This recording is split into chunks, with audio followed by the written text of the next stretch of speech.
தமிழக சட்டப்பேரவையில ஒரு முக்கியமான தீர்மானத்தை கொண்டு வந்திருக்காங்க. அதாவது ஆசிரியர் தகுதி தேர்வுல இருந்து விலக்கு அளிக்கக்கூடிய அந்த தீர்மானத்தை பத்தி தான் நம்ம இந்த வீடியோல டீடைல்டா பார்க்க போறோம். நம்மளுடைய யூடியூப் சேனல்ல அரசு வேலை வாய்ப்பிற்கான தகவலை ரெகுலரா அப்டேட் பண்ணிட்டு வரோம். மறக்காம நம்மளோட யூடியூப் சேனலை சப்ஸ்கிரைப் பண்ணுங்க.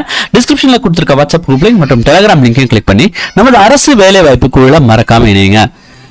இன்னைக்கு இந்த வீடியோல ஆசிரியர் தகுதி தேர்விலிருந்து விலக்கு அளிக்கக்கூடிய தீர்மானத்தை தமிழக சட்டப்பேரவையில கொண்டு வந்திருக்காங்க. அதை பத்தின டீடைல்ஸா நம்ம இந்த வீடியோல பார்க்க போறோம். ஆசிரியர் தகுதி தேர்விலிருந்து விலக்கு அளிக்க கோரி சட்டப்பேரவையில பள்ளி கல்வித்துறை அமைச்சர் ராஜ்மோகன் அவர்கள் பாத்தீங்கன்னா தனி தீர்மானம் கொண்டு வந்திருக்காரு. உச்சநீதிமன்ற உத்தரவால் 2010க்கு முன் பணியில் சேர்ந்த ஆசிரியர்களுக்கு டெட் தேர்வில் தேர்ச்சி பெறுவது கட்டாயம் ஆக்கியுள்ளதுனால அவர்களுக்கு டெட் தேர்விலிருந்து விலக்களிக்க வேண்டும் என மத்திய அரசை வலியுறுத்தி பேரவையில பள்ளி கல்வித்துறை அமைச்சர் ராஜ்மோகன் அவர்கள் தனி தீர்மானம் கொண்டு வந்தார்.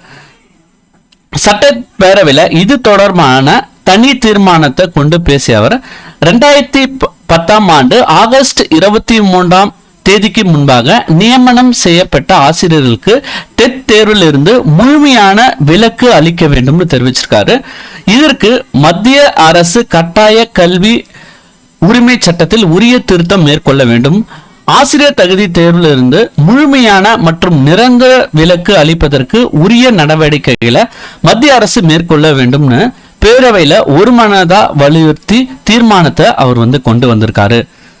இதை பத்தி நீங்க என்ன நினைக்கிறீங்கன்னு சொல்லிட்டு மறக்காம கமெண்ட்ல சொல்லுங்க. நம்மளுடைய யூடியூப் சேனல்ல அரசு வேலை வாய்ப்பிற்கான தகவலை ரெகுலரா அப்டேட் பண்ணிட்டு வரோம். மறக்காம நம்மளுடைய யூடியூப் சேனலை சப்ஸ்கிரைப் பண்ணுங்க.